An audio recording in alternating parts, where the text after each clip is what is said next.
मैं शुरुआत मुझे लगता है कि साथी आनंद के तुमरे की बात से ही करूंगा, क्योंकि उसने कुछ ऐसे मुद्दे उठाए हैं जिन मुद्दों से एक साझा थीम निकल के आ रही है। जो साझा थीम शुरू से आज जो पेपर्स पढ़े गए उसमें कुछ साझा है और कुछ बिल्कुल ही डायमेट्रिकली ऑपोजिट है, और इन दोनों ही चीजों पे हमारा जो दृष्टिकोण है उसको मैं थोड़ा टूटे फूटे तरीके से सही लेकिन रखने की कोशिश करूंगा।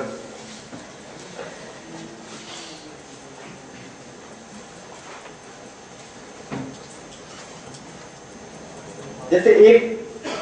पहले तथ्यात्मक चीजों से शुरुआत में करना चाहूंगा, जो तथ्यात्मक तौर पे चीजें आई हैं उनके बारे में। जैसे पहला सवाल ये आया कि साथी ने अपने किसी लेखन में समन्वय शब्द का या मार्क्सिज्म और उसको फ्यूज करने का या मिक्स करने का अपनी तरफ से कभी इस शब्द का इस्तेमाल नहीं किया। लेकिन हम सभी जानते हैं कि सिस्टम्स को नेम करने का अक्सर जो डायनेमिक्स होता है वो एक्सटर्नल होता है। आप जो करते हैं अक्सर उनको दूसरे लोग नाम देते हैं, आप स्वयं अपने आप को क्या नाम देते हैं ये बहुत इंपॉर्टेंट नहीं होता है। आप स्वयं अपने आप का अपना सेल्फ परसेप्शन क्या है ये एक सेकेंडरी चीज होती है। और ये क्यों हम कहते हैं कि कहीं ना कहीं वैसे बहुत तरीके से इन दोनों विचार सरणियों के बीच में तालमेल स्थापित करने का कोशिशें की जा रही हैं इस समय। और जो बात मैंने पहले भी कही थी कि क्यों ऐसी कोशिशें की जा रही हैं, जो एमएल मूवमेंट में जो लोग मौजूद हैं उनकी तरफ से भी ऐसी कोशिशें आ रही हैं, और कुछ कोशिशें ऐसी आ रही हैं जो एमएल मूवमेंट के बाद में उनको अम्बेडकराइट या अम्बेडकरिस्ट नहीं कहूंगा, क्योंकि अम्बेडकरवादी शब्द पे भी एक थोड़ा सा प्रॉब्लम आया। हमने मतलब अगर इंग्लिश में लिखना होता तो हम लोग शायद उसको अम्बेडकराइट लिखते, अम्बेडकरिस्ट नहीं लिखते, क्योंकि हमारा भी मानना है कि ऐसी कोई कोहेसिव आइडियोलॉजी या थियरी अम्बेडकर के पास थी नहीं कि उसको अम्बेडकरिज्म कहा जा सके। तो लेकिन ये थोड़ा हिंदी भाषा की दरिद्रता है कि अम्बेडकराइट के लिए भी अम्बेडकरवादी ही शब्द चलता है, इसलिए वो थोड़ा आप कह सकते हैं कि क्या बोलेंगे उसे डेरिजियन क्राइसिस है, थोड़ा सा वो लैंग्वेज की प्रॉब्लम है, इस वजह से उसमें थोड़ा सा प्रॉब्लम आया है। लेकिन मैं मूल मुद्दों पे आता हूँ, जैसे कि अम्बेडकराइट कहने पे उसमें मैं थोड़ा आगे आऊंगा। लेकिन उससे पहले ये बात कि उन्होंने ये बात बिल्कुल सही है कि उन्होंने यही लिखा है कि कास्ट इंडिया शब्द का इस्तेमाल किया, भारत का मैनिफेस्टो नहीं, कास्ट इंडिया के मैनिफेस्टो की बात की, ये बात बिल्कुल सच है। लेकिन वो कहते हैं कि मैंने ये नहीं कहा कि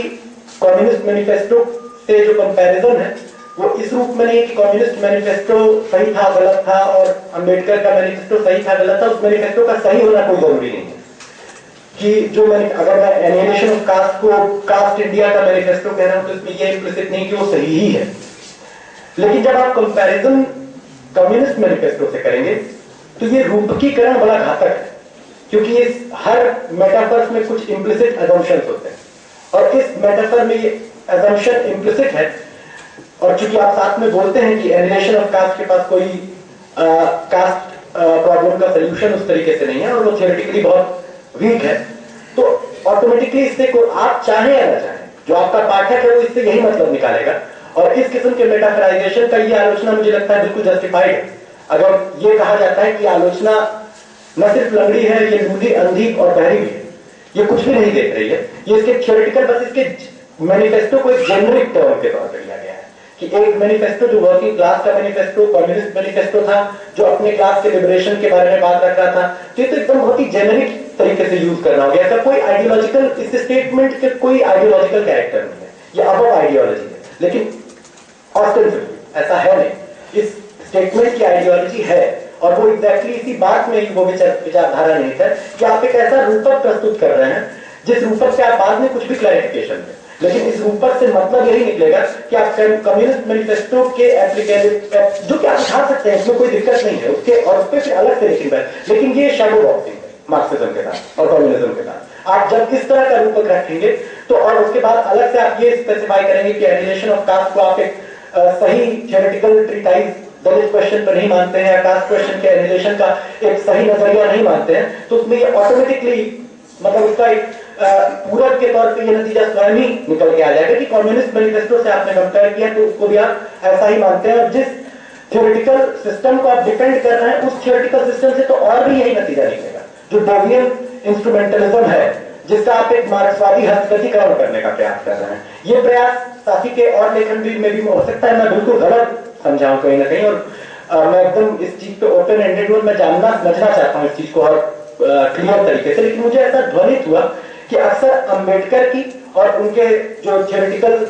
एक तरीके से आप कह सकते हैं जहां से इंस्पिरेशन, जो उनका थियोरेटिकल सोर्स है, जो डेवियन प्रोग्रेसिव प्रैग्मेटिज्म की जो बात है, जो बेसिकली अमेरिकन लिबरल थॉट का एक बहुत ही इंपॉर्टेंट हिस्सा है, अमेरिकन लिबरल ट्रेडिशन का एक बहुत इंपॉर्टेंट हिस्सा है, उस पर मैं बाद में आता हूँ कि डेवी का थॉट क्या था और डेवी का के बारे में साथी ने जो बात रखी उसके बारे में मैं कुछ अपने विचार रखूंगा, लेकिन उससे पहले कुछ एक और बात है। तो ये जो मैं बात कर रहा था कि ये रूपक वैल्यू लोडेड, ये रूपक वैल्यू फ्री नहीं है कि एनिलेशन ऑफ कास्ट जो है वो कास्ट इंडिया का मैनिफेस्टो है और इस रूप में कम्युनिस्ट मैनिफेस्टो से आप इसको तुलना कर रहे हैं, तो इसके पर्याप्त फिर लॉजिकल, इसके जो सारे ये जो लॉजिक एंजेंडर करेगा उसको आपको डिफेंड करना पड़ेगा, ये जो तर्क पद्धति पूरी पैदा करेगा आगे उसको आपको डिफेंड करना पड़ेगा। दूसरी बात ये कि आइडेंटिटी को आप, जैसे एक तो ये है कि आप किसी चीज को कुछ भी कह सकते हैं सब्जेक्टिवली, कि आपको किसी चीज को कुछ कहने का मन कर रहा है, लेकिन आइडेंटिटी को डिफाइन, आइडेंटिटी बहुत ही स्पेसिफिक सोशियोलॉजिकल कैटेगरी है सोशल साइंस में। हालांकि सोशल साइंस के प्रति एक डिस्डेन प्रैग्मेटिज्म में हमेशा से रहा है, वो सोशल साइंस को एक तरीके से हर किस्म के फिलोसॉफिकल वैल्यू से फ्री कर देती है, क्योंकि प्रैग्मेटिज्म का और खासतौर पर डेवी के प्रैग्मेटिज्म का बेसिक लॉजिक ही यही था कि वो हर चीज का जैविकीकरण कर देता है, मूल्य का जैविकीकरण, हर चीज का जैविकीकरण और हर चीज की बायोलॉजिकल एक्सप्लेनेशन देता है। इसलिए कहें and it's all on the expense of theory, हर तरीके से थियरी को किनारे कर दिया जाता है, मेथड बिकम्स एवरीथिंग, पद्धति सब कुछ बन जाती है और अप्रोच गायब हो जाता है।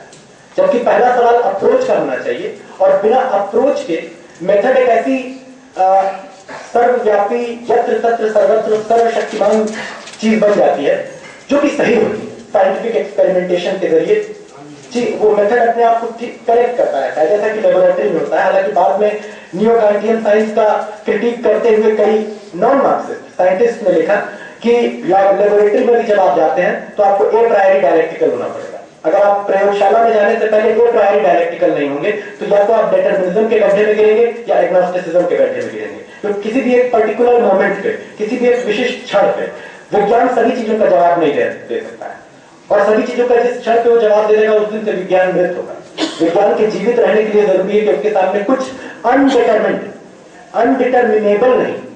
अननोएबल नहीं, अननोन चीजें होंगी और उसके क्षितिज पे कुछ ऐसे प्रश्न होंगे जिनका फिलहाल विज्ञान के पास जवाब नहीं होगा। अगर ऐसा ना हो तो विज्ञान खत्म हो जाएगा। और इसलिए अगर साइंटिस्ट लेबोरेटरी में घुसने से पहले से वो ए प्रायरी डायलेक्टिकल नहीं है, तो अगर वो डिटरमिन्ड फैक्ट्स पे जोर देगा तो वो आइंस्टीन और श्रोडिंगर की गलती करेगा, और अगर वो अनडिटरमिन्ड फैक्टर पे जोर देगा, उसका नियो कांटियन एक्सटेंशन कर देगा कि चूंकि एटम के इंटरनल वॉइड के बारे में, इलेक्ट्रॉन के मोशन के बारे में आप सब कुछ साइमल्टेनियसली और एक्यूरेटली डिटरमिन नहीं कर सकते, इसलिए आप कुछ भी नहीं डिटरमिन कर सकते। Reality itself becomes a construct, observer creates reality, जो हाइजेनबर्ग की पूरी थियरी है। तो इसलिए अगर आप पहले से ए प्रायरी डायलेक्टिकल नहीं है तो मेथड अपने आप में पनिशिया नहीं है सारी चीजों का। और ये मेथड पे ओवर एम्फेसिस जो है प्रैग्मेटिज्म का, और डेवी की पूरी फिलॉसफी का यही फाउंडेशन था।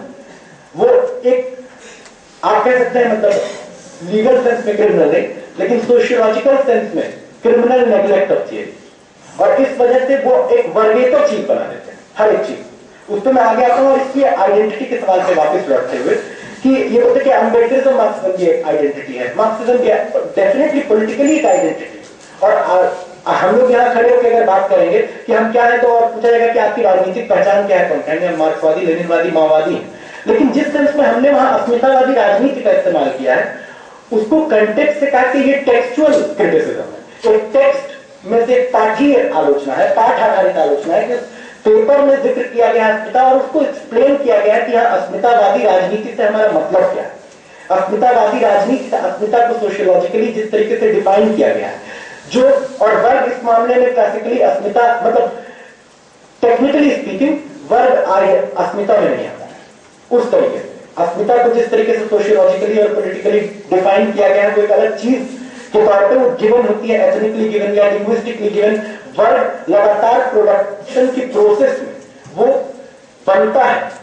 लगातार वो क्या बोले उसको कॉन्स्टिट्यूट होता है, और ये कॉन्स्टिट्यूशन बहुत डायनेमिक होता है। वो हर मोमेंट पर प्रोडक्शन सिस्टम के, प्रोडक्शन रिलेशंस के डेवलपमेंट के हर मोमेंट पे डायनेमिक होता है। और इस रूप में वर्ग और सभी अस्मिताओं को एक साथ में रखा जा सकता है एक, लेकिन ये कह देना तो एकदम एक दूसरा एक्सट्रीम ही हो गया कि अम्बेडकरिज्म भी एक आइडेंटिटी है, मार्क्सिज्म भी एक आइडेंटिटी है, और चूंकि आप इसको आइडेंटिटी बोल रहे हैं और चूंकि आप आइडेंटिटी पॉलिटिक्स के one of the harshest critics हैं, इसलिए आप इन सभी आइडेंटिटीज से ऊपर उठ गए। यही तो डेवी का बेसिक लॉजिक है, यही हर किस्म के थ्योरेटिकल प्रेजुडिस से मुक्ति, जो कि अपने आप में एक प्रेजुडिस है, वो एक अलग बात है, लेकिन हर किस्म के थ्योरेटिकल पैराडाइम से आप बियॉन्ड चले गए, आप पार चले गए हर चीज पे। आपका अपने विचारधारा का कोई वर्ग चरित्र नहीं बनता है, आप ऐसा समझते हैं कि आपके अपने विचारधारा का कोई थ्योरेटिकल प्रेजुडिस नहीं है, विचारधारात्मक पूर्वाग्रह नहीं है, वर्ग पूर्वाग्रह नहीं है, वो कहीं ना कहीं वो मेथड पे, वो एक साउंड,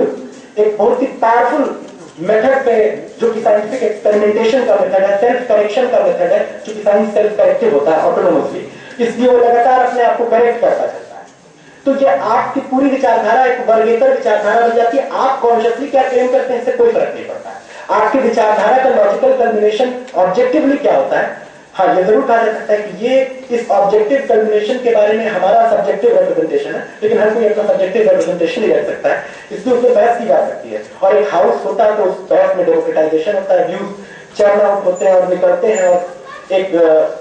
मैं नहीं कह रहा हूं कि मेजॉरिटी हमेशा सही होती है, लेकिन स्थिति थोड़ा साफ तौर पे सामने आती है, ज्यादा डेमोक्रेटिक तरीके से वो चीजें उभर कर सामने आती है। अच्छा, एक बात मैं जैसे कि पहले मैंने कहा बहुत बिखरी बिखरी बात होती है, बहुत मतलब स्कैटर्ड ऑब्जर्वेशन है, इसलिए मैं बहुत चीजों पे बिल्कुल गलत हो सकता हूँ, और इस चीज पे मैं एकदम अपने आप को प्रस्तुत कर रहा हूँ आलोचना के लिए अगर मैंने कहीं किन चीजों को गलत समझा। अब एक जगह यह आता है कि रिजर्वेशन को अंबेडकर ने गलत तरीके से क्या बोलेंगे, गलत तरीके से उसको, अब रिजर्वेशन की पॉलिसी को सही तरीके से वो कंसीव नहीं कर पाए, मतलब कोई एक ऐसा सही तरीका था उस समय ऑब्वियसली, लेकिन आज जब रिजर्वेशन के कॉन्टेक्स्ट में बात करेंगे तो इस सवाल को अवॉइड कर दिया गया है कि आप आज के समय में रिजर्वेशन को कैसे देखते हैं, सिवाय इस स्टेटमेंट के कि रिजर्वेशन सोसाइटी के में एक तरीके से सोसाइटी को बिहेव कराने का, कि बिहेव करो, जिसको हम अपने शब्द में कहते हैं एक सेफ्टी वॉल्व की तरह से इस्तेमाल किया जाता है, उसको स्टेट इस्तेमाल करता है उसको, कि उस सेक्शन के एक हिस्से को कोऑप्ट करके उस चीज को सिस्टम को ज्यादा हेजेमोनिक बनाया जाए, उसमें कोऑप्शन का एलिमेंट इन्वॉल्व हो, कंसेंट लेने का एलिमेंट इन्वॉल्व हो, जगह देने का एलिमेंट इन्वॉल्व हो, जो ऑप्रेस्ड सेक्शन है सोसाइटी के, जो दलित तबके हैं उनको जगह देने का वो। लेकिन इस पे मुझे लगा कहीं चाहूंगा साथी इसको और थोड़ा अगर बताएंगे तो हमें समझने में मदद मिलेगी कि कंटेम्पररी सिचुएशन में रिजर्वेशन पे स्टैंड क्या है। रिजर्वेशन लागू होना चाहिए, किस रूप में नहीं लागू होना चाहिए, जिसमें हो रहा है तो किस रूप में लागू होना चाहिए, उस पर एक स्टैंड में समझ नहीं पाया। हो सकता है मैं बाहर गया उस बीच ये बात और कुछ कह रही, लेकिन जिस वक्त तक मैं था मैं उस वक्त इतनी बात आई थी, इसलिए अगर मैं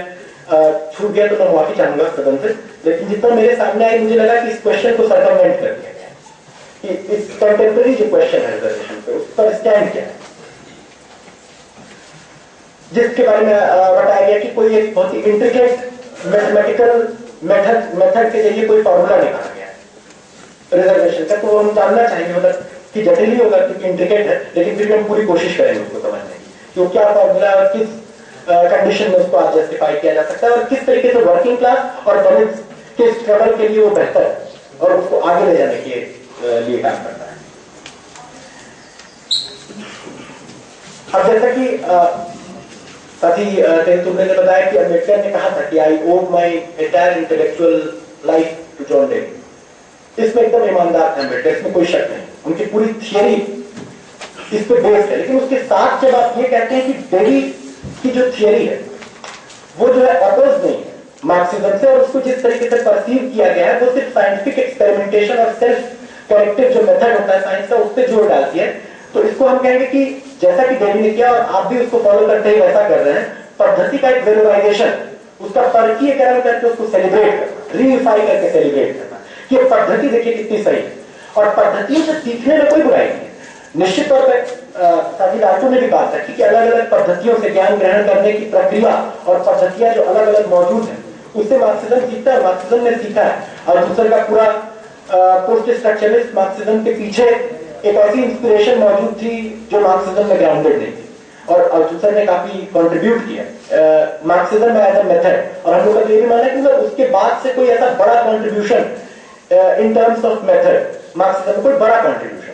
छोटे मोटे बहुत हुए कंट्रीब्यूशन, लेकिन जो एक पैराडाइम शिफ्ट अल्थुसर के साथ आया वैसा नहीं आया। आप एग्री कर सकते हैं, डिसएग्री कर सकते हैं, मेरी इस स्टेटमेंट का ये मतलब कतई नहीं निकाला है कि हम लोग पोस्ट स्ट्रक्चरलिस्ट मार्क्सिस्ट हैं, हम लोग एकदम उसका क्रिटिक करते हैं। उसका हम आईएसए की जो पूरी थियरी है आइडियोलॉजिकल स्टेट एपरेटस की अल्थुसर की, जो वो दलित वर्गों को कोई एजेंसी नहीं देती, स्टेट पावरफुल बन जाता है, अंततः आप उसको सीरियसली फॉलो करेंगे अल्थुसर की थियरी को तो आप राज्य पूजक बन जाएंगे, स्टेटोरेटर बन जाएंगे। इसलिए बहुत प्रॉब्लम है अल्थुसर की थियरी, वो बात अलग है, लेकिन मेथड में कुछ नया किया, चलिए इतना माना जा सकता है, इतना कंसीड किया जा सकता है। उसके बाद से ऐसा कोई मेजर डेवलपमेंट नहीं हुआ है। तो आज के समय में किस चीज से हम सीख सकते हैं कि और मेथड से इसको और स्पष्ट बताइए, ये जनरल बातें हैं, जैसा कि लालटू ने रखी, मैं थोड़ा सा प्रसंगांतर कर रहा हूँ, ये जनरल बातें हैं कि और भी मेथड से सीखा। मार्क्सिज्म ने न कभी इससे इनकार किया, न कभी लुई मॉर्गन के क्रिटिसाइज को अपने हिस्टोरिकल मटेरियलिज्म के एक्सपोजिशन का एक आधार बनाया, जो है जो सबसे प्रवर्तक थे मार्क्सवादी फिलोसफी के। तो ऐसा कुछ नहीं कि मेथड के प्लेन पे मार्क्सिज्म में कभी इस तरह का कोई चीन की दीवार खड़ी की गई है, अन्य आइडियोलॉजिकल बैकग्राउंड से आने वाले मेथड से हम नहीं सीखेंगे, बिल्कुल सीखा जा सकता है, इसमें कोई दो राय नहीं है। लेकिन ये वेग कहा जाएगा तो ये कन्वे होगा कि इस पेपर में ऐसा कुछ है जो कि मेथड के क्वेश्चन को लेकर बहुत रिजिड है, तो वो स्पेसिफाई किया है कि किस पेज नंबर पे कौन से पैराग्राफ में कौन सी लाइन ऐसी है जो रिडक्शनिस्ट है इन टर्म्स ऑफ मेथड, अपचयनवादी है, जो कि अपचयित कर दे रही है हर चीज को मार्क्सिज्म पे, और मार्क्सिज्म को एक डॉगमा, एक ट्रांस हिस्टोरिकल आइडियोलॉजी बना दे रही है जो हर तरीके से हर पर्टिकुलर मोमेंट पे हर चीज पे सही होती है। मतलब ऐसा किस जगह कहा गया है, इसको जब तक स्पेसिफाई नहीं किया जाएगा तो वो जनरल प्रीचिंग बन जाएगा, और प्रीचिंग से सवाल कभी हल नहीं होता। इसलिए कॉन्क्रीट बात है, कॉन्क्रीट बात की वजह से क्वेश्चन का सोल्यूशन नहीं निकलता है। तो हाँ, किसी चीज से ये नतीजा निकलता है, डेवी का ये मेथड फेटिशिज्म, ये जो मेथड के प्रति एक जो फेटिश है कि मेथड सही होना चाहिए, मेथड सही होना चाहिए, मेथड सही है तो हर चीज का सोल्यूशन हो सकता है, ये किस किस नतीजे पे देखिए डेवी को पहुंचाता है, और एक रूप में साथी आनंद को तेजुले को भी पहुंचाता है। जब वो ये कहते हैं कि अंबेडकर उसी डेवियन एक्सपेरिमेंटल जो मेथड, साइंटिफिक एक्सपेरिमेंटेशन का जो मेथड है उसको फॉलो करते गए, और उनका एक के बाद एक एक्सपेरिमेंट अंत में ended in a grand failure. अब ये ग्रैंड फेल्योर जो है वो तो एक साइंटिफिक मेथड को फॉलो कर रहे थे, अब आप उनके मेथोडोलॉजिकल प्रॉब्लम से इस फेल्योर को एक्सप्लेन नहीं कर पाए, क्योंकि वो डेवियन साइंटिफिक मेथड को फॉलो कर रहे थे। तब क्या होगा, तब ये होगा कि अंबेडकर के सारे एक्सपेरिमेंट्स का फेल्योर एक मैटर ऑफ चांस बन जाता है, संयोग का मसला बन जाता है। हमारा मानना है कि एग्जैक्टली उनके एक्सपेरिमेंट इसीलिए फेल क्योंकि उनके पास एक ज्यादा साइंटिफिक अप्रोच है, जिसको आप प्रेजुडिस बोल सकते हैं, जो बोलना चाहे बोल सकता है। लेकिन ए प्रायरी अगर आप डायलेक्टिकल नहीं, ए प्रायरी, और इसको और ठोस शब्दों में कहा जाए तो अगर आपने अपना वर्ग पक्ष नहीं चुना है, आपने अपना विचारधारात्मक डबल कोर्स में पूर्वाग्रह नहीं चुना है, अपनी क्लास पोजीशन को नहीं चुना है, और आप किसी एब्सोल्युटली करेक्ट या निरपेक्ष अर्थों में सही वैज्ञानिक पद्धति का फॉलो करते हुए प्रॉब्लम्स का समाधान कर देना चाहते हैं, तो मुझे नहीं लगता है कि किसी भी फेल्योर को एक्सप्लेन किया जा सकता है, और ना ही किसी सक्सेस को एक्सप्लेन किया जा सकता है। किसी भी सक्सेस या फेल्योर को एक्सप्लेन करने के reasons apart from the method कि आप साइंटिफिक लेबोरेटरी में, चाहे वो सोसाइटी हो या वो एक नेचुरल साइंस की लैब, अपने आप में आप उसमें कहां पे आपने परखनरी को कितना कम हिलाया और प्रेसिपिटेशन में क्या गलती कर दी, इसी से आप सारे एक्सपेरिमेंट के फेल्योर को एक्सप्लेन नहीं कर सकते। आपको बताना पड़ेगा कि कौन से वो साइंटिफिक एजम्पशंस थे, वो कौन से साइंटिफिक प्रेजुडिसेस थे, या वो कौन सा पॉइंट ऑफ डिपार्चर था, या वो कौन सा वर्ल्ड था, वो कौन सा दृष्टिकोण था जो अंबेडकर के एक्सपेरिमेंट्स को फेल्योर पे ले गए। ये ग्लॉसिंग ओवर है अंबेडकर के फेल्योर। अंबेडकर के फेल्योर का प्रिसाइसली रीजन ये था कि उनके पास एक सही विचारधारात्मक अवस्थिति, एक सही विश्व दृष्टिकोण मौजूद नहीं था जो जॉन डेवी उनको दे नहीं सकते। और यहां से थोड़ा जॉन डेवी के ऊपर मैं विस्तार से आना चाहूंगा।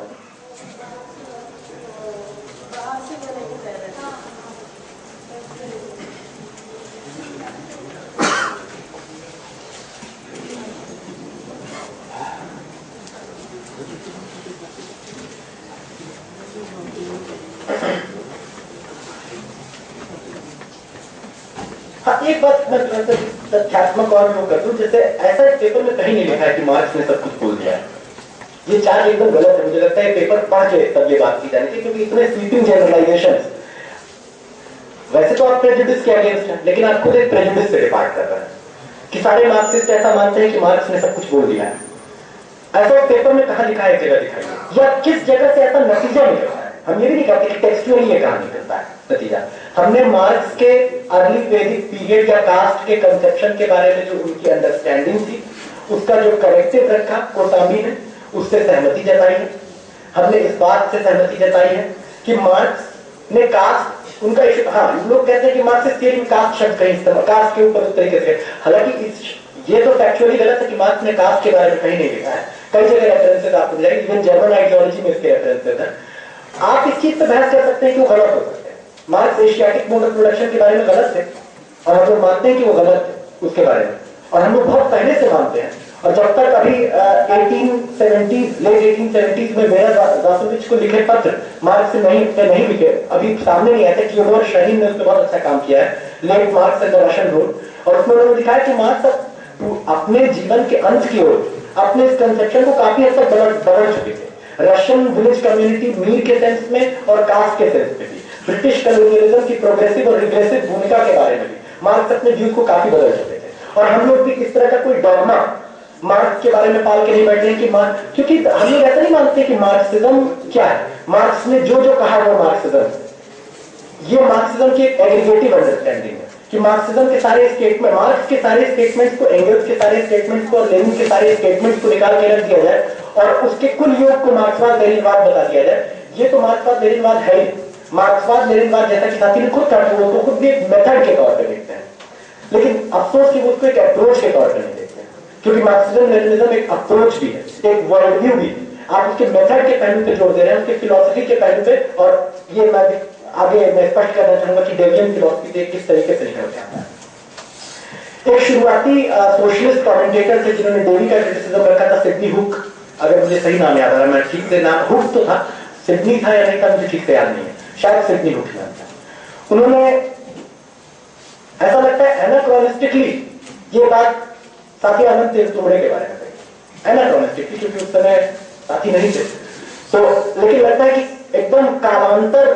काल विरोधी तरीके से एनाक्रोनिस्टिकली जो भी सही शब्द है, वो शायद पीछे जाके या आगे जाके उन्होंने टाइम ट्रेवल करके इस परिघटना को देखा कि क्या घटित हो रहा है। उसके बाद उन्होंने एक चीज लिखी, उन्होंने लिखा कि इस तरह का मेथड फेटिशिज्म जो प्रैग्मेटिज्म, प्रोग्रेसिव प्रैग्मेटिज्म में नहीं था, उसको उन्होंने नाम दिया था the just common sense of the American engineer. ये एक सिंबॉलिक स्टेटमेंट, मतलब एक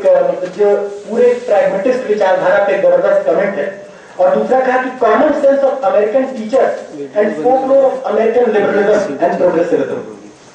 ये नाम दिया उन्होंने। और मुझे लगता है कि सिडनी हुक के आगे का थियराइजेशन बहुत मतलब एब्सर्ड हो जाता है, उस पर न भी जाया जाए वो एक अलग चीज है, लेकिन ये कमेंट बहुत ही हमें लगता है कि एक्यूरेट कमेंट है, जो अमेरिकन प्रोग्रेसिविज्म की पूरी इस सोच को एक तरीके से थोड़ा उसको स्पष्ट करता है। और अभी हम समझते हैं कि जो पूरी बात, अब ना मेरी ऐसी एक जिज्ञासा थी, वो मैं जानना चाह रहा था, क्योंकि उससे कई बार आप सिमुलेट करते हैं और इसको स्पेक्युलेटिव फिलॉसफी भी कहा जाता है कि आप कुछ टाके भिड़ाते हैं। मैं जानना चाहता था अलग से रिचर्ड रॉयल्टी के बारे में आनंद जी के क्या विचार हैं, क्योंकि उनके विचारों में रिचर्ड रॉयल्टी की काफी छाया नजर आती है। रिचर्ड रॉयल्टी के मतलब उसकी मुझे हल्की सी बस एक वो नहीं हो सकता मैं बिल्कुल गलत हूं, मेरा ये बहुत वेग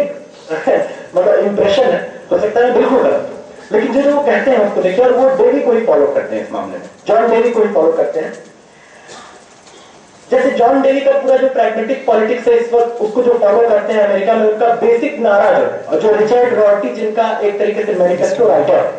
जितने भी लेफ्ट डेवियंस जिनको बोला, लेफ्ट प्रैग्मेटिस्ट जिनको बोला जाता है अमेरिकन पॉलिटिक्स में, वो देखिए क्या कहते हैं। उनका बेसिक जो पूरा एजेंडा है, उसके एलिमेंट्स बेसिक क्या है, redistributive policies, ACA, affirmative action on the part of the state to redistribute the wealth, state के रेगुलेशन में इकोनॉमी चलनी चाहिए और वो रीडिस्ट्रीब्यूट करेगा वेल्थ को ताकि सोशल हार्मनी बरकरार रहे, अफर्मेटिव एक्शन के जरिए, तो रीडिस्ट्रीब्यूटिव इकोनॉमी।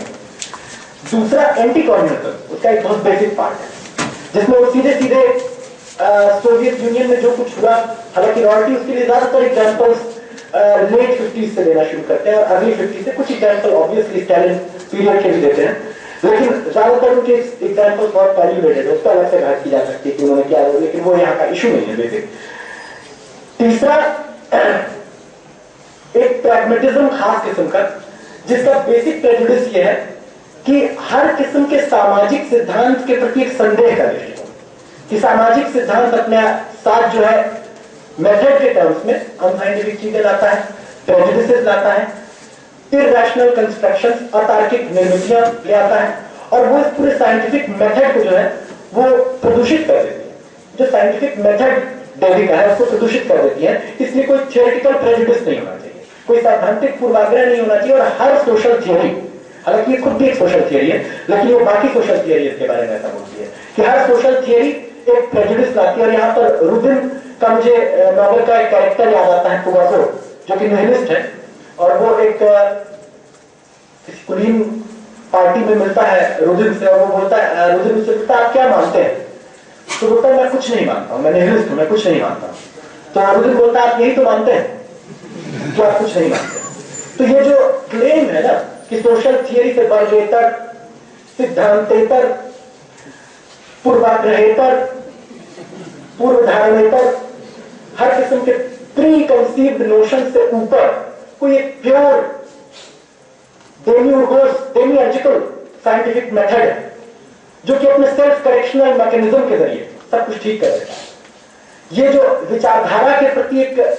पूर्वाग्रह, और ये जो विचारधारा के प्रति ये क्यों है, क्योंकि डेवी अमेरिकन उस लिबरल पॉलिटिक्स के बहुत महत्वपूर्ण अंग है, जिसका बेसिक काम था अमेरिकन सोसाइटी के क्लास नेचर को, उसके पावर रिलेशन के ऊपर पर्दा डालना, उसके वर्ग चरित्र, उसमें सत्ता की संरचनाओं, उसमें दमनकारी जो उसका चरित्र है, जो उसका शोषणकारी चरित्र है, उस पर पर्दा डालना। सीधे सीधे नहीं, वो भी बोलते हैं कि ये सब है सोशल कॉन्ट्रडिक्शन, लेकिन उस सोशल कॉन्ट्रडिक्शन के आप पूरे डेवी की फिलॉसफी को फॉलो कीजिए, आपको ये नहीं पता चलता आपको लड़ना किससे है।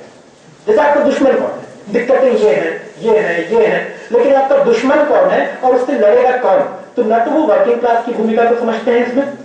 न वो उन कॉन्ट्रडिक्शन के सोशियो पॉलिटिकल और इकोनॉमिक ओरिजिन्स को देखते हैं, पूरे कॉन्ट्रडिक्शन को किस तरीके से देखते हैं वो मैं थोड़ा संक्षेप में आगे रखना चाहूंगा। एक जो इसमें उनका काम है कि वो हर तरह की हर परिघटना का विवेचन वो जैविक रूपकों के साथ, जीव विज्ञान से जुड़े रूपकों के साथ करते हैं। जैसे अनुकूलन का एक सिद्धांत वो बार बार यूज करते हैं कि जो कुछ होता है, ऑर्गेनिज्म जो होता है, कोई भी ऑर्गेनिज्म अपने कंटेक्स्ट के अनुसार अपने आप को अनुकूलित करता चलता है, और ये पूरी प्रोसेस क्या होती है, क्या बोले उनको, इंक्रीमेंटल, मतलब कोई रेडिकल उस परिवर्तन की प्रक्रिया में कोई रप्चर का एलिमेंट नहीं, कहीं पर भी कॉन्ट्रडिक्शंस किसी मंजिल पर जाके संतृप्त होते हैं और वो विस्फोट के रूप में चीजों को बुनियादी तौर पर बदल देते हैं। ये डेवियन फिलॉसफी का कहीं पर भी मॉडल है, कहीं पर भी वो इस डेवियन फिलॉसफी इस चीज का समर्थन नहीं करती, वो हर तरीके से इंक्रीमेंटल प्रोग्रेशन की बात करती है, यानी चीजें हमेशा एवोल्यूशनरी तरीके से धीरे धीरे स्टेप बाय स्टेप बदलती है, रप्चर नहीं होगा चेंज की प्रोसेस में कहीं। और ये किस चीज से इस रप्चर को रोकने की बात करते हैं डेवी, वो क्या चीज, वो बेसिकली ये चीज है कि आप जो कॉन्ट्रडिक्शंस होते हैं सोसाइटी में वो किस तरीके से मैनिपुलेट होते हैं अच्छी तरीके से, मतलब उनका स्किलफुल मैनिपुलेशन अगर किया जाए, जो कॉन्ट्रडिक्शन सोसाइटी में मौजूद है, तो इस तरह के विस्फोटों को रोका जा सकता है, अवॉइड किया जा सकता है, और एक इंक्रीमेंटल प्रोसेस में वो चीज बढ़ती रहती है। और इसीलिए वो हर कैटेगरी का, जो भी कैटेगरी वो पेश करते हैं, उसका क्लास कैरेक्टर नहीं बताते। जो अभी मैं उस पर आगे आता हूं कि क्या बोलते हैं, पावर को क्या बोलते हैं, वायलेंस को क्या बोलते हैं, हर कैटेगरी का उनका एक वर्गीकरण नाम वो देते हैं, उसका कोई क्लास कैरेक्टर नहीं, ना पावर का कोई क्लास कैरेक्टर है, ना वायलेंस का कोई क्लास कैरेक्टर है। हर चीज एक वस्तुगत नैसर्गिक स्वाभाविक प्राकृतिक परिघटना है जो कि घटित होती है, और उस घटित होने में आप ज्यादा से ज्यादा क्या कर सकते हैं, आप उसको मैनिपुलेट करते हुए इंक्रीमेंटल डेवलपमेंट कर सकते हैं। यही रिजर्वेशन की पूरी फिलॉसफी है, यही अम्बेडकर की पूरी फिलॉसफी है। इस मामले में अम्बेडकर एक्सेप्शनली ईमानदार थे इस मामले में, जब उन्होंने कहा कि मैं अपनी पूरी इंटेलेक्चुअल लाइफ ओव करता हूं जॉन डेवी को। अब वो ये बताते हैं कि इन सारे क्या बोलेंगे, ये जो सारा गड़बड़ झाला है समाज में, इसका वो विकल्प जो बताते हैं, वो बताते हैं कि जो भी एजेंसीज हैं सोसाइटी में, जो अभिकर्ता हैं, जितने एक्टर्स हैं सोसाइटी में, उनको इंटेलिजेंटली एक्ट करना, जैसे कि इंटेलिजेंस भी एक वर्गीकृत परिघटना, जैसे कि जिस इंटेलिजेंस से चिदंबरम एक्ट करता है ऑब्वियसली हम लोग उस इंटेलिजेंस से एक्ट नहीं करते हैं, इंटेलिजेंस का भी एक क्लास कैरेक्टर होता है, लेकिन यहाँ इंटेलिजेंस एक वर्गीकृत परिघटना बन जाती है कि अलग अलग जो एजेंट्स हैं, एक्टर्स हैं, वो इंटेलिजेंटली एक्ट करेंगे, और इंटेलिजेंटली एक्ट अगर सारे लोग करते हैं तो ये चीजें जो है वो इंक्रीमेंटल डेवलपमेंट की तरफ जाएंगे, उसका कोई रेडिकल सोल्यूशन वो कहीं पर भी नहीं लाते हैं। हर चीज उनके चीज में अगर आप एक एलिमेंट को ले, और सी राइट मिल्स में, हालांकि उनका मार्क्सिज्म, कल्चरल मार्क्सिज्म का अलग क्रिटिक किया जा सकता है, लेकिन उन्होंने डेवी का एक आंशिक तौर पर सही क्रिटिक रखा है, जिसमें उन्होंने कहा कि डेवी की फिलॉसफी का एक बेसिक बुनियाद यह है कि वो हर चीज का जीव विज्ञानीकरण और पद्धतिकरण कर देते हैं। हर वैल्यू अपने आप में एक बायोलॉजिकल रियलिटी है, हर चीज एक मेथोडोलॉजिकल रियलिटी है, और उससे परे कुछ नहीं, उससे परे जो है वो प्रेजुडिस, उससे परे जो है वो सोशल थियरी है, जिससे बचा जाना चाहिए, जिससे नाम बचाए। तो इस तरीके से सारी चीजें वर्गेतर एक मेथड पे जाके फेटिश में तब्दील हो जाती हैं। और ये अमेरिकन पॉलिटिक्स में डेवी की पॉलिटिक्स ने क्या किया, अमेरिकन पॉलिटिक्स में डेवी की पॉलिटिक्स ने एग्जैक्टली वही काम किया। अभी यहां देखिए इंटेंशन की बात नहीं कर रहा है, और कोई कहेगा कि डेवी भले आदमी थे और अम्बेडकर भले, इस पर बहस नहीं होती, और इसीलिए ये वाला जो लॉजिक आ रहा था कि अम्बेडकर को रिजेक्ट कर दिया। आप बताइए कि किस चीज को रिजेक्ट कर दिया? जैसे अम्बेडकर के फिलॉसफी, इकोनॉमिक्स और पॉलिटिक्स को कौन अपनाते हैं और क्यों अपनाते हैं, इस पर साफ बात रखिए। हम अम्बेडकर की आइडियोलॉजी, पॉलिटिक्स, इकोनॉमिक्स को बेशक रिजेक्ट करते हैं, और कोई उसको डिफेंड करे कि क्यों उसको एक्सेप्ट किया जाना चाहिए, उसमें क्या लेने लायक है। उनके जो वो इकोनॉमिक मॉडल देते हैं वो मैक्सिमम एक स्टेट कैपिटलिज्म का, जो जॉन डेवी ने दिया था कि स्टेट ओनरशिप होगी जो कि अफर्मेटिव एक्शन के जरिए इंक्रीमेंटल डेवलपमेंट को इंश्योर करेगी। उनका जो पॉलिटिकल मॉडल है वो मैक्सिमम किस चीज पे जाता है, वो भी स्टेट के अफर्मेटिव एक्शन पे खत्म होता है, रिप्रेजेंटेशन के पूरे प्रिंसिपल पे जाके खत्म होता है। तो अब वो रिप्रेजेंटेशन एक रेडिकल मूवमेंट या किसी आमूलगामी आंदोलन के जरिए हासिल नहीं किया जाएगा, वो इसी के ढांचे में हासिल किया जाएगा। इसलिए अमेरिकन पॉलिटिक्स में भी डेवी की पॉलिटिक्स क्या करती है, अमेरिका के कैपिटलिस्ट कॉर्पोरेट इंटरेस्ट को ऊपर पर्दा डालने का काम करती है। वो कभी भी अमेरिकन पॉलिटिक्स में ये नहीं बताती कि दुश्मन कौन है, विक्टिम कौन है, विक्टिम कैसे ऑर्गेनाइज होगा, वो लड़ेगा कैसे, इस पूरी चीज पे पर्दा डाल दिया जाता है। वो बहुत सारी चीजें उन्होंने लेफ्ट पोजिशन ली थी, वैसे उन्होंने न्यू डील के खिलाफ बात की थी, क्योंकि उसका न्यू डील एक कॉम्प्रोमाइज था कैपिटलिस्ट क्लास के साथ, और वो स्टेट ओनरशिप के पक्ष में ज्यादा थे। तो मैक्सिमम जो डेवी का रेडिकलिज्म जाता है वो किस चीज पे जाता है, पार्टिसिपेटरी डेमोक्रेसी नंबर 1, जिसका एक फेटिश है डेवी के पॉलिटिक्स में पूरा। दूसरा पार्टिसिपेटरी डेमोक्रेसी, एक सेकेंड,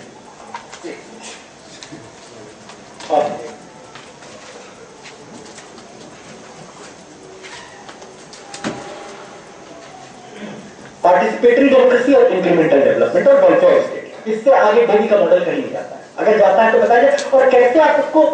मेथड के प्लेन पे मार्क्सिज्म के साथ कॉन्ग्रुएंट या कुछ संगति में बता रहे हैं, इसको भी एक्सप्लेन किया जाना चाहिए। और मेथड अपने आप में कैसे वैल्यू फ्री होता है, इसको भी बताया जाना चाहिए, क्योंकि अगर मेथड वैल्यू फ्री होता है तो साइंस में डिबेट्स नहीं होती, क्योंकि मेथड का टेक्नोलॉजिकल रेवोल्यूशन के जमाने में और हर चीज का ये जो एक टेक्नोक्रेसी जो कैपिटलिज्म ने पैदा किया, जो स्टैंडर्डाइजेशन हुआ है साइंटिफिक प्रैक्टिसेस का, अगर मेथड वैल्यू फ्री है तो साइंटिस्ट के बीच में कभी कोई डिबेट नहीं हो सकती, क्योंकि मेथड यूनिफॉर्म है और मेथड सारे नतीजों पे पहुंचता है। इस डिबेट का कोई मतलब वो नहीं हो सकता है।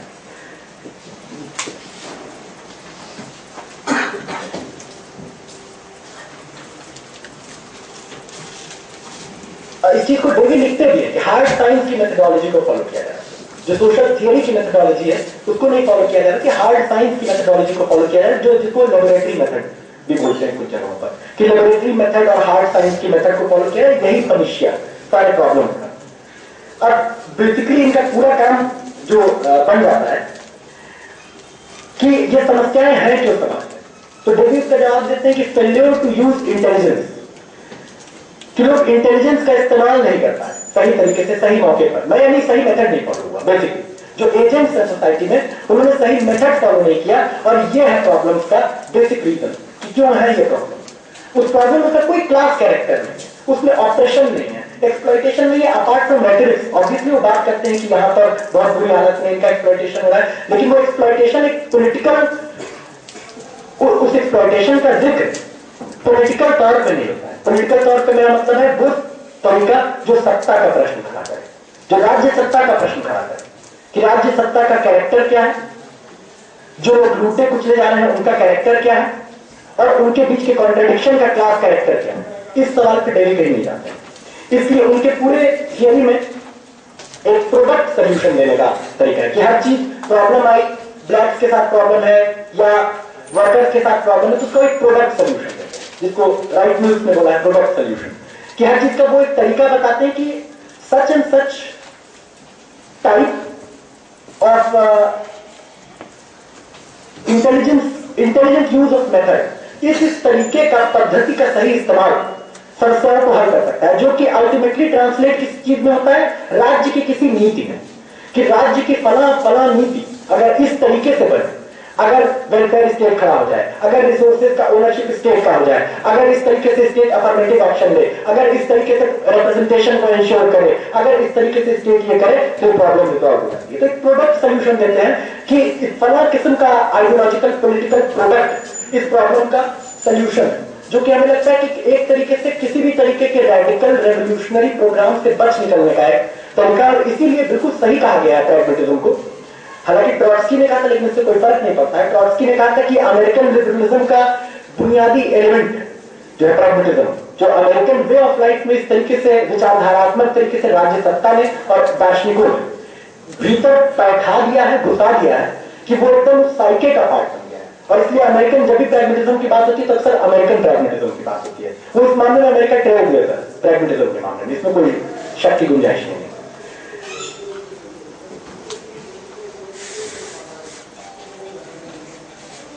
उसके बाद इस पूरे चीज को जिस नतीजे पे पहुंचाते हैं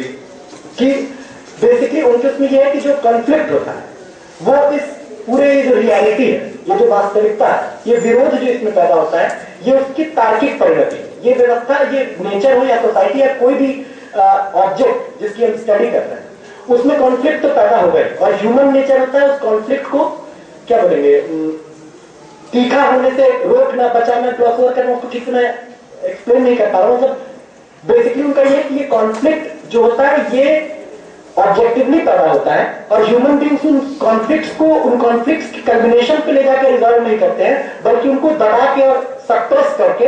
उसको रिजॉल्व करते हैं। इस रूप में अंतिम तौर पे जो हमें प्राप्त होता है वो होता है सोसाइटी में हार्मनी ऑफ इंटरेस्ट, जिस नतीजे पे अंत में डेवी पहुंचते हैं कि एक हार्मनी ऑफ इंटरेस्ट पे पूरी बात पहुंच जाती है, और अंत में किसी भी चीज के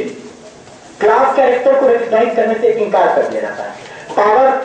को बोलते हैं कि पावर जो है वो क्या चीज किस चीज को सिंबलाइज करती है, एनर्जी। पावर एनर्जी को सिंबलाइज करता है, वायलेंस बेस्ड बर्बादी को सिंबलाइज करता है, और जो ऑर्गेनाइज्ड फोर्स है वो एफिशिएंसी को, organised force state welfare, organised force जो है वो एफिशिएंसी को सिंबलाइज करता है। तो अंत में पूरे एनालिसिस में जो चीज एकदम कॉन्स्पिक्यूअसली एब्सेंट है, जो संदेहास्पद तरीके से गायब है, और आप डेवी जैसे इंटेलिजेंट जिन्होंने की मार्क्सिज्म काफी पढ़ा, उन ऐसे फिलोसफर से ये उम्मीद नहीं करते हैं कि एक क्लास इनइक्वालिटी से इतनी बुरी तरीके से पीड़ित समाज में उनके पूरे सिद्धांत में जो चीज गायब रहती है, हालांकि सब्जेक्टिवली वो गायब करते हैं, फिर भी कोई डिकंस्ट्रक्टिव मेथड से उनके भी राइटिंग्स में निकाल सकता है कि क्लास कॉन्ट्रडिक्शन कहते हैं, वो तो एक अलग चीज है, लेकिन सब्जेक्टिवली डेवी इस चीज को सर्कमवेंट करते हैं, क्लास के चीज को और क्लास कॉन्ट्रडिक्शन को और चीजों के क्लास सोल्यूशन को, रेवोल्यूशनरी पॉलिटिक्स को, रेडिकल सोल्यूशन को वो खारिज करते हैं। यही काम एग्जैक्टली अम्बेडकर करते हैं, और इस मायने में एकदम वाकई में वो उन्हीं के फॉलोअर थे, to the last word, almost आखिरी शब्द। और इस रूप में हम इसको एक रिग्रेसिव फिलॉसफी मानते हैं, हम इसको प्रतिक्रियावादी उस रूप में नहीं मानेंगे, लेकिन हम पुरागामी है, आगे नहीं ले जाती, क्योंकि स्टैटिक भी जो चीज होगी वो रिएक्शनरी होती है, क्योंकि दुनिया आगे बढ़ रही है ना, तो उसके रिलेशन में वो रिएक्शनरी बन जाती है। ये जो मेंटेन स्टेटस क्वोइस्ट है, उसी सोशल इकोनॉमिक स्ट्रक्चर को मेंटेन करने की वकालत करती है, उसके किसी भी रेडिकल सोल्यूशन का विरोध करती है। तो इसलिए हम समझते हैं कि जब हम अम्बेडकर का क्रिटिक कर रहे हैं, इसमें भावनाओं को किनारे रख देना चाहिए, और इस मामले में साथी लाइटों से बिल्कुल असहमत कि भावनाओं और वैज्ञानिक पद्धति के बीच में कोई ऐसा चीन की दीवार खड़ी की जाती है कि मार्क्स कहीं कहीं वैज्ञानिक तरीके से व्याख्या कर रहे हैं और फिर वो कहीं भावनात्मक हो जाते हैं। उस भावनात्मकता में ही उनकी वैज्ञानिकता है, और उनके हर वैज्ञानिक फॉर्मुलेशन में उनकी भावनात्मकता है। जब वो कहते हैं कि पूंजीवादी समाज में सारे रिश्ते नाते आने पानी के ठंडे पानी में डुबो के रख दिए जाते हैं, इसको आप कैसे क्लासिफाई करेंगे? भावनात्मक स्टेटमेंट या वैज्ञानिक स्टेटमेंट? ये वाटर टाइप कंपार्टमेंटलाइजेशन मुझे नहीं लगता है। साइंटिफिक थियराइजेशन करने के लिए पैशन होना जरूरी है। बिना पैशन के हर थियराइजेशन अनसाइंटिफिक होगा, बोधा होगा, बदबूदार होगा, सड़ेला होगा। हर थियराइजेशन, हर साइंटिफिक थियराइजेशन के लिए एक क्लास पोजीशन जरूरी है, एक क्लास पैशन जरूरी है। उसके बिना दुनिया का कोई थियराइजेशन नहीं, तो डेवी टाइप का थियराइजेशन हो जाएगा। तो इस रूप में हम इस तरह से भावना और उसके बीच में कोई दीवार खड़ी करके नहीं देखते हैं। और हम ये भी बताते हैं हम व्यक्तित्व तो क्या हम रिजेक्ट कर रहे हैं, हम स्पेसिफाई कर रहे हैं, फिर भी पता नहीं क्यों ये बार बार बात है। हम स्पेसिफाई कर रहे हैं कि अम्बेडकर में हम क्या रिजेक्ट कर रहे हैं। हम बार बार बता रहे हैं कि अम्बेडकर में हम क्या रिजेक्ट कर रहे हैं। किसी भी चीज को,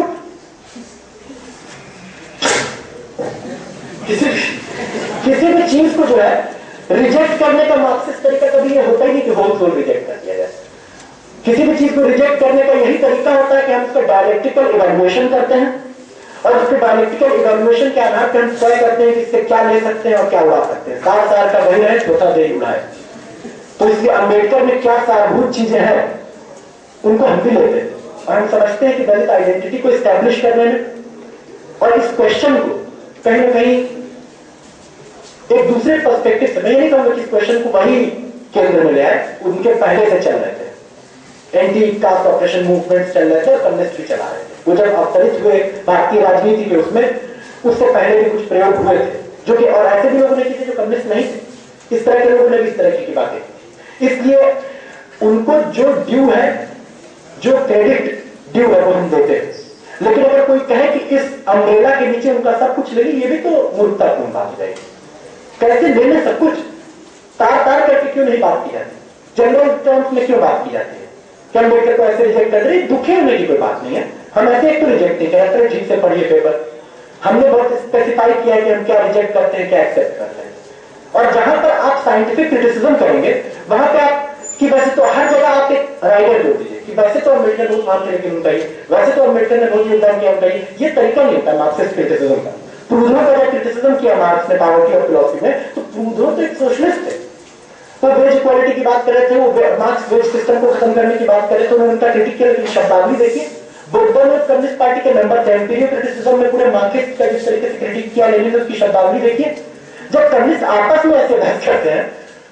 तो वो जॉन डेवी के फॉलोअर को स्पेयर कैसे करते हैं? किसी की बात। तो इसलिए ये जो प्ली फॉर कंसिडरेट,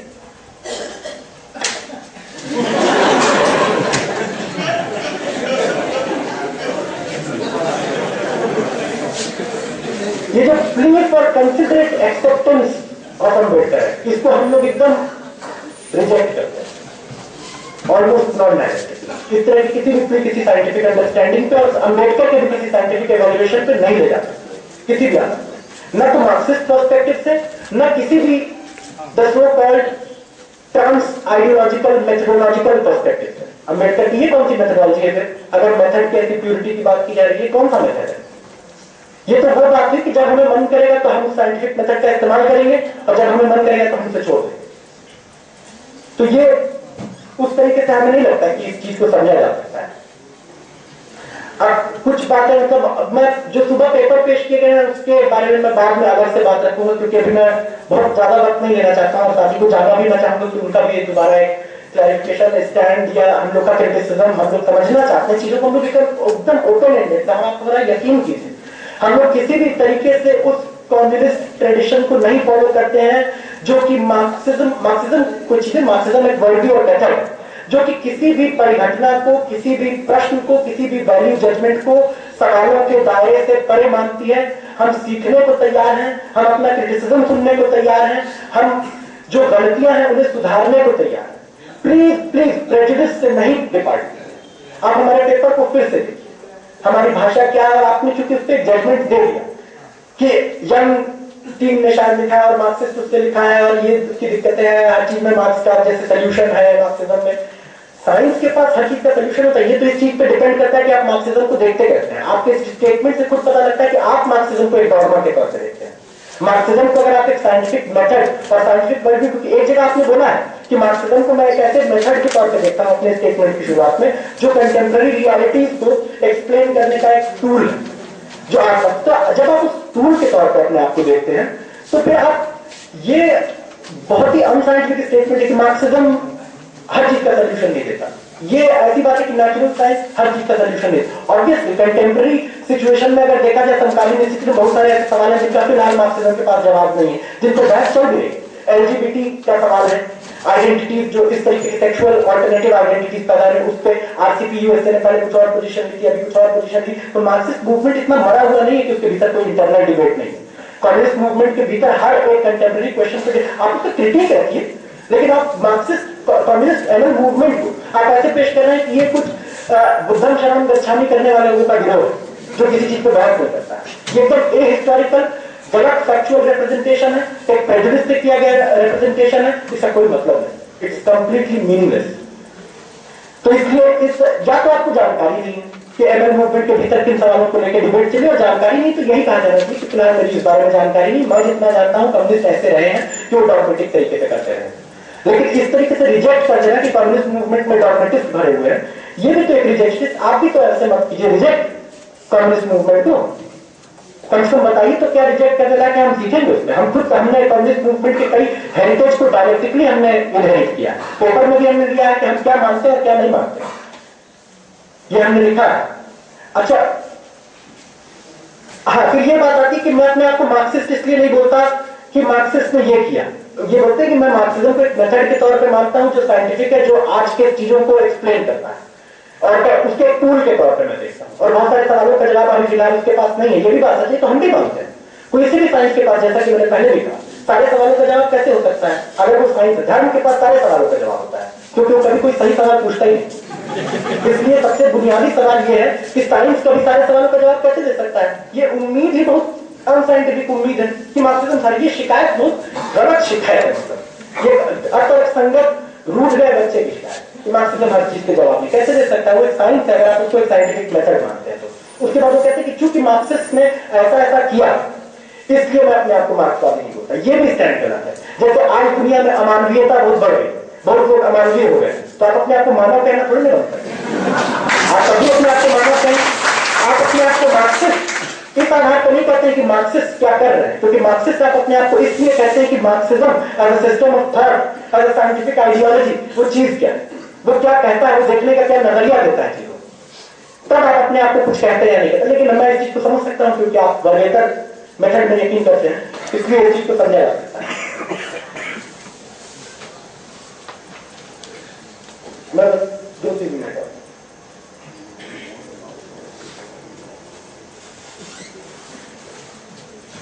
अब ये भी एक मुझे लगता है साथी लालटू के बारे में थोड़ी सी बात रखूंगा, उनके विचारों पर मैं समझना चाहता कि एग्जैक्टली उनका क्या मतलब था जो उन्होंने बोला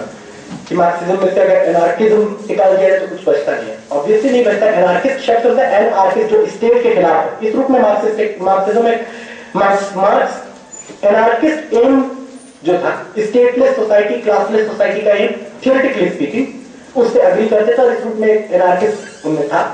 लेकिन ये स्टेटमेंट बहुत गलत तरीकों से समझा जा सकता है, क्योंकि आज की दुनिया में बड़ा फैशनेबल है ये एनार्किस्ट एप्रोप्रिएशन करना। मार्क्स का एक पूरा ग्रुप ऑटोनोमिया मूवमेंट का एक ऑफशूट यहाँ पर पैदा हो गया है। अर्जुन घोष की तरफ से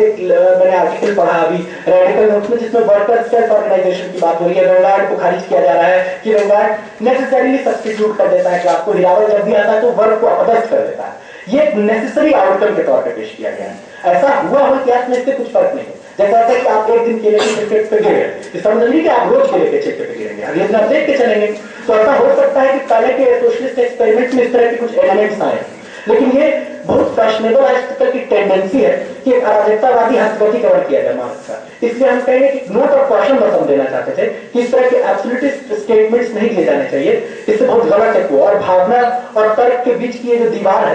तर्क बिना भावना के नहीं, कौन सी डायलेक्टिक्स हुई, मतलब तर्क और भावना दोनों एक दूसरे के साथ इंटरट्वाइंड है, एक दूसरे को कॉन्स्टिट्यूट रिकॉन्स्टिट्यूट करते हैं, एक के बिना दूसरा नहीं। यह संभव ही नहीं एग्जिस्ट करना इस रूप में। एक बात यह है कि जैसे रणधीर सिंह ने कहा कि गांधी को भी पढ़ना चाहिए, जैसे मेथड की बात करें कि अलग अलग मेथड से सीखे। रणधीर सिंह इसलिए नहीं कह रहे कि गांधी अपने युग के सबसे चालाक वो थे, रणधीर सिंह उस पोजीशन पे जा रहे हैं ऑलमोस्ट, इसलिए वो ऐसा कह रहे हैं। रणधीर सिंह ने जो अभी फिलहाल में भी एक लेख लिखा कि सोवियत संघ में समाजवाद था ही नहीं, वो कुछ और था जो बना था। वो उनकी पूरी पोजीशन किसके करीब जा रही है, जो इंटरनल लेफ्ट ऑपोजिशन मौजूद रहे, मियास्नुकोव से लेकर अलेक्जेंड्रा कोलंताई से लेकर स्मिर्नोव से लेकर इस तरह के जितने नॉन पार्टी रेवोल्यूशनिज्म की धारा सोवियत पार्टी के भीतर 1917 से लेकर 1932 तक मौजूद थी,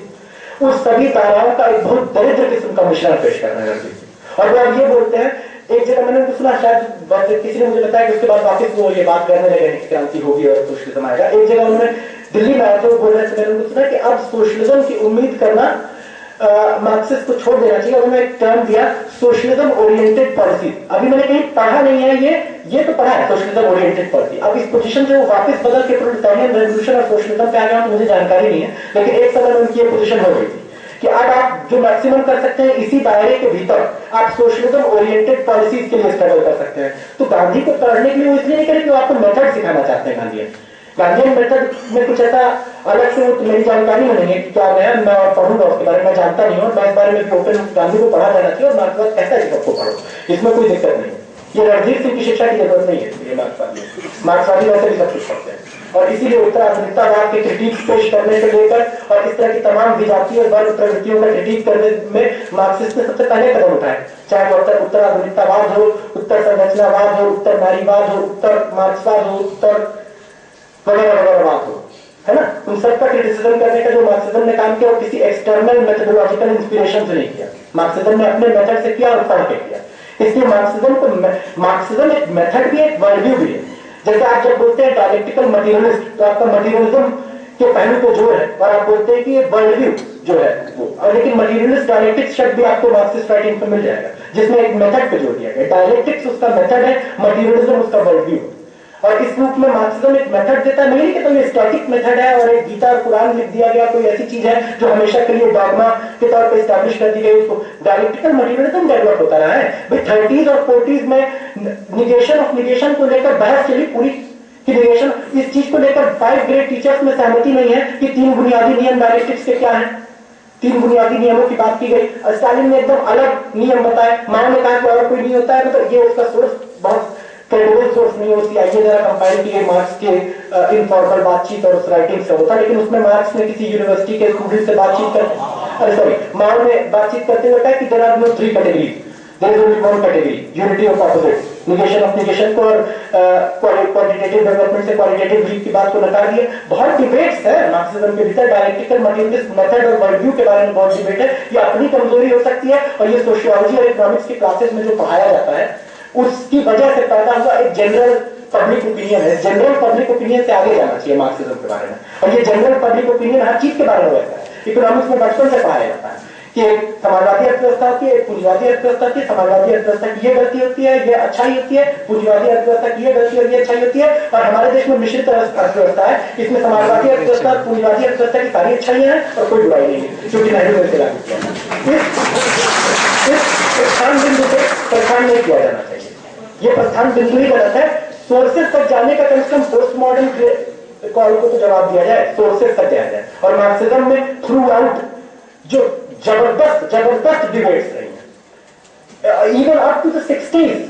लुकाच और Althusser debate, Brecht Lukacs debate, ये सब सिर्फ कला और साहित्य की डिबेट्स नहीं, ये मेथड और वर्ल्ड व्यू के प्लेन पे डिबेट्स। ह्यूमनिस्ट हेगेलियन मार्क्सिज्म की धारा, स्ट्रक्चरलिस्ट मार्क्सिज्म के साथ उसका डिबेटिंग, उससे हम बहुत कुछ जान सकते हैं, सीख सकते हैं। तो ऐसा कुछ नहीं है कि कोई स्टैटिक ट्रेडिशन रही है मार्क्सिज्म। मार्क्सिज्म बहुत सीखता रहा है दूसरे मेथड से, लेकिन हाँ वो अपना वर्ल्ड व्यू और क्लास पोजीशन सीख के नहीं सीखता है, क्योंकि वो ऐसा हो ही नहीं सकता है। आप कर ही नहीं सकते, क्योंकि जब किसी साइकिल की धुरी निकल जाती है तो पहिया निकल जाता है और आदमी मुंह के बल